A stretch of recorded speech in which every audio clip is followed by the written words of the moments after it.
Hello दोस्तों, कैसे हो आप सब। कहानी की शुरुआत न्यूज़पेपर में छपी खतरनाक खबरों से हुई। सिटी में 4 लेडीज का मर्डर हो गया था और किलर अब तक नहीं पकड़ा गया। किलर की हरकतों से लग रहा था वो मर्डर करने में प्रो है। किसी ने किलर को ना देखा, ना अब तक उसे कोई पकड़ पाया। पुलिस ने अपनी तरफ से अपना बेस्ट ट्राई किया, स्टिल उनके हाथ कुछ नहीं लगा।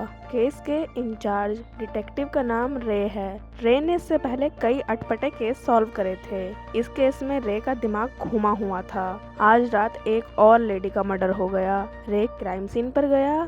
5th लेडी का मर्डर पहले 4 मर्डर जैसा ही था। गर्दन पे चाकू का कट था, एक घाव चेस्ट पर था, लेडी के कपड़े फटे हुए थे। हालांकि किलर ने लेडी के साथ कोई जबरदस्ती वगैरह नहीं करी थी, ना कोई चोरी हुई। रे के असिस्टेंट सोच रहे आखिर किलर नाइफ क्यों यूज करेगा, क्या कोई वो बुचर है, उसने कपड़े क्यों फाड़े जब किलर ने लेडी के साथ कुछ नहीं करा। चाकू 2 बार मारा गया जबकि लेडी एक चाकू में मर गई थी। सारे सवाल रे के दिमाग में भी चल रहे थे, लेकिन किसी का जवाब किसी के पास नहीं था। रे के दिमाग में और कुछ चीजें भी चल रही थीं। उसने केस को अपने पॉइंट ऑफ व्यू से देखा और समझने की कोशिश करी। चीजें बहुत जल्दी सामने आ जाएंगी। रे विक्टिम लेडी के घर गया।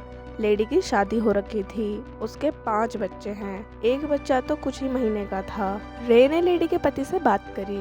लेडी का कोई दुश्मन नहीं था। मेरी बीवी को किसी ने क्यों मार दिया, वो बहुत अच्छी थी। रे बिना कुछ कहे चला गया। बाहर रे को मीडिया ने घेर लिया। ऑफिसर, आप किलर को कब पकड़ोगे? 5 लेडीज मर चुकी हैं। आप किस चीज का वेट कर रहे हो? जब किलर 100 लेडीज को मार देगा तब आप उसे पकड़ोगे? रे ने किसी सवाल का जवाब नहीं दिया। वो सीधा पुलिस स्टेशन चला गया। रे ने 5 विक्टिम की फोटो बोर्ड पर लगा के देखा, उनमें आखिर क्या कॉमन था। रे केस पर काम कर रहा था। तभी उसे मिनिस्टर ऑफ इंटीरियर ने मीटिंग के लिए बुलाया। रे अपने बॉस के साथ मिनिस्टर के पास गया। मिनिस्टर रे से कह रहा, तुम कैसे काम कर रहे हो? सिटी में 5 मर्डर हो गए, किलर अब तक नहीं पकड़ा गया, हमारी गलियां सेफ नहीं रहीं, लोग बाहर निकलने में डर रहे हैं। मैं तुम्हें 1 हफ्ते का टाइम दे रहा हूँ, किलर को जल्दी से पकड़ के अंदर डालो। अगर तुम 1 हफ्ते में कुछ नहीं कर पाए तो मैं इस केस के लिए दूसरा ऑफिसर ढूंढ के केस उसे हैंड ओवर कर दूंगा, समझे? रे के बॉस ने मिनिस्टर से बात करी।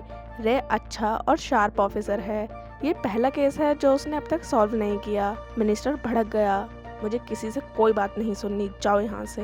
रे शांत खड़ा रहा, जैसे उसने मिनिस्टर की बात सुनी ही नहीं। रे केस में डूबा हुआ था। रे घर आके अपनी बीवी के साथ बैठा, फिर दोनों बाहर वॉक के लिए गए। रे अपनी बीवी से बात कर रहा, अगर हम स्मार्टली इस केस पर काम करें और किसी नकली किलर को पकड़ के सबके सामने कह दें हमने किलर पकड़ लिया है, तो असली किलर को कैसा लगेगा?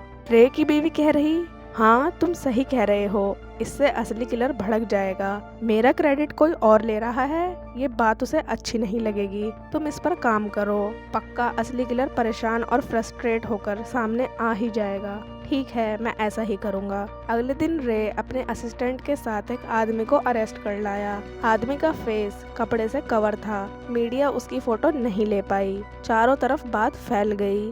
किलर पकड़ा गया।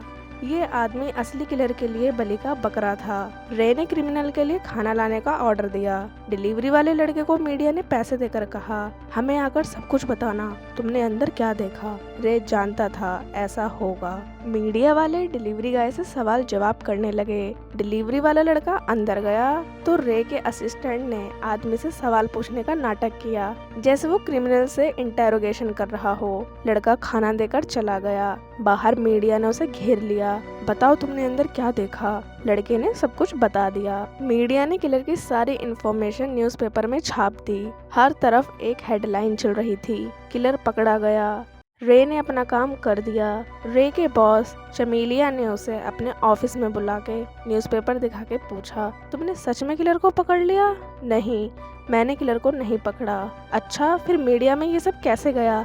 किसने छापी ऐसी न्यूज़? मैंने एक प्लान बनाया था। मैं ऐसा करके असली किलर को उकसाना चाहता हूँ। मैं किलर को अपने जाल में फंसाना चाहता हूँ, तभी वो सबके सामने आएगा। रे ने एक मीटिंग रखी। मुझे हर गली में पुलिस चाहिए, कम से कम 200 पुलिस ऑफिसर सिटी में होने चाहिए। हर गली में एक कॉप खड़ा रहेगा। मुझे 12 वुमेन चाहिए। लेडीज गली में अकेले जाएंगी। 12 अंडर कवर फीमेल ऑफिसर्स। अकेली गलियों में जाएंगी, समझे? लेडीज के बाल डार्क होने चाहिए, क्योंकि किलर ने अब तक जिन लेडीज को मारा है उनके बाल डार्क थे। शायद उसका टारगेट डार्क हेयर वाली लेडीज होंगी। असिस्टेंट बोल रहे, हम लेडीज को अकेले कैसे जाने दे सकते हैं, उनकी जान को खतरा हो सकता है। ठीक है, तुम 12 लेडीज को फुल सेल्फ डिफेंस की ट्रेनिंग दो और मुझे सब कुछ आज रात तक तैयार चाहिए। रे ने घर आके आज पहली बार अपनी गन निकाल के तैयार कर ली। उसने आज तक अपनी पूरी लाइफ में गन को यूज नहीं किया। रात में हर गली में कॉप्स फैल गए। 12 लेडीज स्ट्रीट में अकेले घूम रही थीं। एक ऑफिसर को लगा कोई मेरा पीछा कर रहा है। लेडी की गट फीलिंग सही थी। किलर ने ऑफिसर पे पीछे से अटैक कर दिया। लेडी ऑफिसर ट्रेन थी, उसने किलर से फाइट कर दी और वो बहुत तेज चिल्लाई। हेल्प के लिए जल्दी से एक पुलिस ऑफिसर आ गया। ऑफिसर किलर के पीछे भागा। काफी भागने के बाद किलर कहीं गायब हो गया। ऑफिसर उसे नहीं पकड़ पाया था। रे अटैक्ड लेडी ऑफिसर को अपने साथ ले गया। दोनों ने बैठ के बातें करी। मुझे बताओ, तुमने उसका फेस देखा? हाँ, मैंने 1 सेकंड के लिए किलर का फेस देखा था। किलर पतला सा है, उसके ब्राउन बाल थे, उसके हाथ में पतली सी नाइफ थी। किलर से लड़ते टाइम मेरे हाथ में उसके कपड़े का एक टुकड़ा आ गया। रे कपड़े के टुकड़े को लेकर क्लॉथ एक्सपर्ट के पास गया। आदमी ने बताया ये फैब्रिक बहुत महंगा है, आम बंदा इसे अफोर्ड नहीं कर सकता। सिटी में बस एक ही जगह ऐसे सूट बनते हैं। रे कपड़े को लेकर अपने घर गया। रे की बीवी पूछ रही, न्यूज में सब कुछ क्या चल रहा है, पेपर में क्या छपा है? तुमने 12 लेडीज को अकेले स्ट्रीट में भेज दिया, तुमने हमारी जान खतरे में डाली, हमें बलि का बकरा बना के तुम किलर को पकड़ना चाहते थे। रे ने अपनी बात समझाने का ट्राई किया, मगर उसकी बीवी एक बात सुनने को राजी नहीं थी। तुमने मेरी जान खतरे में डाल दी। लेडी ने रे के हाथ में कपड़े का टुकड़ा देखा। ये किलर के सूट का पीस है। मेरी लेडी असिस्टेंट इस पीस को लेकर आई थी। फैब्रिक के ओनर ने कपड़ा देख के बताया, मैंने इस फैब्रिक के 7 सूट बनाए थे। 4 लोग बाहर रहते हैं और 3 इसी सिटी में। असिस्टेंट ने तीनों की डिटेल्स और डिस्क्रिप्शन मांगा। आदमी ने डिस्क्रिप्शन दे दी। ऑफिसर को एक डिस्क्रिप्शन मिलता जुलता लगा। असिस्टेंट ने रे को कॉल करके अपडेट दे दी। रे गन लेकर एड्रेस पे गया। घर का मालिक बहुत ही रिच आदमी था। घर का हर कोना देख के पता लग रहा था घर में अलग ही लेवल के अमीर लोग रहते हैं, जस्ट लाइक अंबानीज। रे अपने असिस्टेंट के साथ ऊपर गया। सस्पेक्ट की बीवी ने बताया, मेरे पति अभी सो रहे हैं। अच्छा तो उसे जाकर जगाओ। लेडी अपने पति को जगाने चली गई। लड़का बाहर आया। उसने बड़े शांत तरीके से पुलिस के सारे सवालों के जवाब दिए और वो हल्का हल्का मुस्कुरा भी रहा था। तुम रात कहाँ थे? मैं अपने काम पर था। क्या काम करते हो तुम? मैं इंटीरियर डिजाइनर हूँ। तुमने कल कौन सा सूट पहना था? 1 मिनट, मैं लेकर आया। लड़के का सूट एकदम ठीक था। सूट पर ना तो कोई स्क्रैच था, ना फटे हुए का कोई निशान। क्या मैं तुम्हारे सारे सूट चेक कर सकता हूँ? हाँ आइए।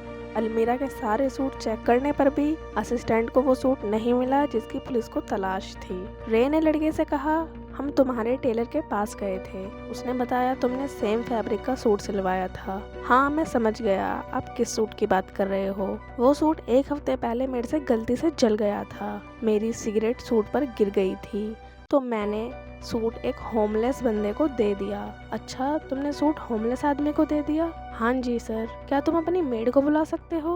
हाँ हाँ, क्यों नहीं। मेड कमरे में आ गई। रे ने सवाल किया, क्या तुमने अपने बॉस से 2 हफ्ते पहले कुछ ऐसा सुना था कि मेरा एक सूट सिगरेट से जल गया है? नहीं सर, मैंने ऐसा कुछ नहीं सुना। रे बोला, वाओ बहुत सही, चलो तुम तैयार हो जाओ, तुम हमारे साथ स्टेशन चल रहे हो। मैंने क्या किया? हम स्टेशन क्यों जा रहे हैं? रे लड़के को अपने साथ ले गया। पुलिस स्टेशन के बाहर हजारों रिपोर्टर्स खड़े थे। सबने लड़के की फोटोज ली। बाय द वे, इस लड़के का नाम मॉनसन है। मॉनसन को अंदर ले जाकर उसकी फाइल बनाई गई। असिस्टेंट ने रे से पूछा, तुम्हें पक्का लगता है यही किलर होगा? हाँ, मुझे 200% लगता है। रे ने मॉनसन से दोबारा इंटेरोगेशन करी। तुम मर्डर वाली रात कहाँ थे? मैं काम पर था।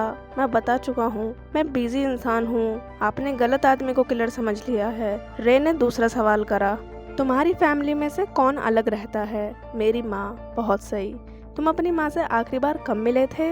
मैं उनके घर 2-3 दिन पहले ही गया था। रे मॉनसन की बीवी से ये सवाल पहले ही कर चुका था। लेडी ने कहा था मॉनसन 2 हफ्ते पहले अपनी माँ से मिलने गया था। पति पत्नी के जवाब कॉन्फ्लिक्ट कर रहे थे। रे मॉनसन की माँ के पास गया। लेडी को हमेशा अपने बेटे की फिक्र लगी रहती थी। ऑफिसर ने लेडी से काफी सवाल जवाब किए। जब लेडी को पता लगा पुलिस ने मॉनसन को 5 लेडीज के मर्डर के लिए अरेस्ट कर लिया है तो वो आग बबूला हो गई। लेडी तुरंत तैयार होकर अपने बेटे से मिलने गई। तुम कैसे हो बेटा? चिंता मत करना, मैं आ गई हूँ, तुम्हें कुछ नहीं होगा, मैं तुम्हारे साथ हूँ, मैं दुनिया के बेस्ट लॉयर लाऊंगी, डरना मत, कोई तुम्हें हाथ नहीं लगा सकता। लेडी ने मॉनसन को किस करी। मॉनसन की माँ ने रे से साफ कह दिया, मैं तुम्हारे किसी सवाल का जवाब नहीं दूंगी और ना ही मेरा बेटा।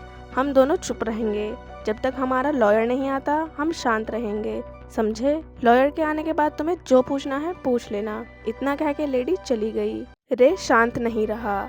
उसने मॉनसन को बाकी 4 सस्पेक्ट के साथ लाइन में खड़ा कर दिया। रे ने लेडी ऑफिसर को बुलाया। पहचानो, इनमें से किसने उस रात तुम पे अटैक किया था? लेडी ने ध्यान से सबको देखा। लेडी मॉनसन की तरफ बढ़ी। मैं श्योर नहीं हूँ कि ये वही है क्योंकि किलर ने उस रात हैट पहनी हुई थी। मैंने क्लियर उसका चेहरा नहीं देखा था। इंटीरियर मिनिस्टर ने स्टेशन में केस को संभालने के लिए नया ऑफिसर भेज दिया। डिटेक्टिव ऐसे बिहेव कर रहा था जैसे उसे सब पता हो। रे के असिस्टेंट को होमलेस बंदा मिल गया। इसके पास मॉनसन का सूट था। सूट पर सिगरेट के जलने के निशान थे। शायद रे ने गलत आदमी को अरेस्ट कर लिया। मॉनसन की स्टोरी अब तक सच ही लग रही थी। रे मॉनसन के साथ बैठा था। तुम्हारे अपनी माँ और अपने बाप के साथ कैसे रिश्ते थे? मॉनसन और उसकी फैमिली के रिश्ते कुछ ठीक नहीं थे। मेरे बाप ने मेरी माँ से और मेरे से बहुत पहले कट आउट कर लिया था। मॉनसन ने गला साफ करके कहा, मेरी माँ मेरे से बहुत प्यार करती हैं, पर उनका प्यार हमेशा से थोड़ा पॉजेसिव सा था। उन्होंने हमेशा मेरे को और मेरे फैसलों को कंट्रोल करने का ट्राई किया। मेरी शादी ही एक इकलौती चीज है जो मेरी मर्जी से हुई। मेरी माँ मेरी शादी के खिलाफ थी। शादी के बाद मेरी माँ और मेरी बीवी दोनों ने मुझे अपनी अपनी तरफ खींचा। मैं प्रेशर में दोनों के बीच कहीं फंस के रह गया। मैं निर्दोष हूँ। तभी असिस्टेंट सूट लेकर अंदर आ गया। तुमने गलत इंसान को अरेस्ट कर लिया है। रे ने असिस्टेंट से कहा, सूट एक्सपर्ट को जाकर दे दो, वो बताएगा ये जलने का निशान कैसे और कब हुआ। रे मॉनसन की बीवी से मिलने घर गया। और सब कैसा चल रहा था बताओ मुझे। लेडी डरी हुई थी। मेरी लाइफ मॉनसन के साथ ठीक ही चल रही थी। रे बोला, तुम्हारा पति अपने करियर में इतना सक्सेसफुल नहीं हुआ, फिर घर में इतना सारा महंगा सामान, तुम इस घर का रेंट कैसे भरते हो? मेरा फैमिली बैकग्राउंड बहुत अच्छा है। मेरी फैमिली अमीर है, वही सारी चीजें देखती है और सारा खर्चा भी उठाती है। असिस्टेंट ने घर की तलाशी ली। उसे एक बॉक्स में सेम वैसी नाइफ्स मिली जिनसे मर्डर हुए थे। सेम नाइफ से किलर ने लेडी ऑफिसर पर अटैक किया था। असिस्टेंट के हाथ में बॉक्स देखकर मॉनसन की बीवी थोड़ा घबरा गई। स्टिल लेडी शांत खड़ी रही। रे स्टेशन गया। उसके बॉस ने रे से बात करी। तुम्हें नया डिटेक्टिव रिप्लेस करने आ गया है। रे नए ऑफिसर से कह रहा, सॉरी तुम कुछ नहीं करोगे, हमने केस सॉल्व कर लिया। रे का बॉस भी लाइक, अच्छा सच में? हाँ सर, क्या आप हमारे साथ नहीं रहते? हमें किलर का सूट मिला, उसकी नाइफ्स मिल गई। क्लॉथ एक्सपर्ट ने बताया है कपड़े पर जले का निशान 2 दिन पुराना है, ना कि 2 हफ्ते पहले का। मॉनसन ने हमसे झूठ कहा था। इससे साबित होता है मॉनसन ने जिस रात हमारी लेडी ऑफिसर पर अटैक किया उसने सेम सूट पहन रखा था। हम मॉनसन पे चार्जेस लगा सकते हैं। रे आज घर पे आके चैन की नींद सो गया। आधी रात में रे को कॉल आया। असिस्टेंट ने बताया सिटी में एक और लेडी का मर्डर हो गया। रे क्राइम सीन पर गया। इस बार लेडी को अलग तरीके से मारा गया था। उसकी बॉडी पर 6 बार चाकू से वार किया गया। कपड़े फटे हुए थे। एक बात कॉमन थी, लेडी का मर्डर पहले मर्डर में यूज हुए सेम वेपन से हुआ, मतलब कि चाकू से। आसपास के सारे ऑफिसर रे से कह रहे, तुमने गलत आदमी को अंदर डाल रखा है, किलर तो अभी भी बाहर आजादी से घूम रहा है। रे शांत रहा। पता नहीं क्यों उसे अपने आप पे बहुत भरोसा था। रे ने एक और प्लान एग्जीक्यूट किया। उसने मॉनसन की माँ और बीवी को आमने सामने बैठा दिया। मुझे देखना है इन सब में कितना प्यार है। रे मॉनसन के पास गया। ऑफिसर मॉनसन को उकसा रहा था। रे का बॉस और नया डिटेक्टिव केस अपने कंट्रोल में लेने अंदर आ गए। रे के असिस्टेंट ने उन्हें रोका, प्लीज आप थोड़ा वेट कर लो, रे कुछ करने वाले हैं। रे मॉनसन से कह रहा, मुझे पता है तुम्हारी माँ बहुत कंट्रोलिंग थी उन्होंने तुम्हें अपनी प्रॉपर्टी की तरह हमेशा से ऐसे ही ट्रीट किया। तुम्हारी बीवी ने भी तुम्हारी माँ जैसा बिहेवियर किया, क्योंकि तुम्हारे सारे बिल तुम्हारी बीवी भरती थी। तुम्हारी बीवी तुम्हें अपनी तरफ खींच रही थी और तुम्हारी माँ अपनी तरफ, और तुम बीच में फंस के रह गए। तुमने डार्क हेयर लेडीज को फ्रस्ट्रेशन में मार डाला। तुम्हारी बीवी और माँ के बाल डार्क थे, इसलिए तुम हमेशा अपनी बीवी और माँ से छुटकारा पाना चाहते थे, पर तुम ऐसा नहीं कर पाए, तो तुमने इनोसेंट लेडीज को मार के उनमें अपनी बीवी और माँ को देखा, इसलिए तुमने इतना घटिया और घिनौना क्राइम किया। मॉन्सन इस टाइम पे टूट गया था। रे रुका नहीं, उसने और प्रेशर बनाया। तुम्हारी माँ और बीवी को पता था तुम ही किलर हो, फिर भी किसी ने कुछ नहीं कहा। दोनों तुम्हें बचाना चाहती थीं। रे बोलता गया, मॉन्सन और नहीं सुन पाया। रे ने असिस्टेंट से कहा, इसकी माँ और बीवी को लेकर आओ, देखो न्यूज़पेपर में क्या छपा है। मॉन्सन जेल में बंद था, उसके बाद भी एक और लेडी का मर्डर हो गया, मतलब मॉन्सन किलर नहीं है। मैं मानता हूँ तुमने लेटेस्ट विक्टिम का मर्डर नहीं किया, पर इसका ये मतलब नहीं है कि तुमने 5 लेडीज का भी मर्डर नहीं किया। जिसने भी 6th लेडी को मारा वो तुम्हें प्रोटेक्ट करना चाहता था, सारा इल्जाम अपने सर लेकर तुम्हें जेल से बाहर निकालना चाहता था। मॉन्सन की माँ अपने बेटे के पास भागी, मैंने मर्डर किया क्योंकि मैं तुमसे बहुत प्यार करती हूँ बेटा। मॉन्सन गुस्से में कहने लगा, प्यार मेरे से, वो भी आप मेरे से प्यार नहीं करती हो। एक माँ अपने बेटे से कभी ऐसा प्यार नहीं करती। मॉन्सन चिल्लाने लगा, मैं चाहता था आप दोनों मर जाओ। मॉन्सन की माँ कहे जा रही, मैंने ही लास्ट विक्टिम को मारा था। रे ने सवाल किया, अच्छा पक्का आपने मर्डर किया? तो आप मुझे बता सकती हैं लेडी के कपड़े का कलर क्या था? मुझे नहीं पता, गली में अंधेरा हो रखा था। नहीं, लेडी का मर्डर स्ट्रीट लाइट के जस्ट नीचे हुआ, वहाँ उजाला था। तुम झूठ बोल रही हो। पीछे से मॉन्सन की बीवी बोली, विक्टिम लेडी की ड्रेस का कलर ब्लू था।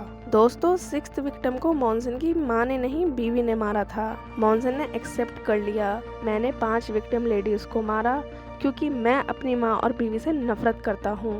मैंने हर विक्टिम में अपनी माँ और बीवी को देखा। जितनी बार मैंने लेडीज का मर्डर किया, मुझे लगता मैंने अपनी बीवी और माँ को मार दिया। दोनों ने मुझे हमेशा कंट्रोल किया। मॉन्सन ने सबके सामने कन्फेस किया था। बॉस और नया डिटेक्टिव सब वहीं थे। इस सब के बाद रे ने अपनी बीवी को कॉल करी, मैंने फाइनली केस सॉल्व कर लिया है, आज रात को पॉपकॉर्न तैयार रखना, हम दोनों बैठ के एवेंजर मूवी देखेंगे। और इसी के साथ ये कहानी यहीं पर ख़त्म होती है। दोस्तों चैनल को जल्दी जल्दी सब्सक्राइब कर लेना। बाय बाय, टेक केयर, मिलते हैं अगली वीडियो में।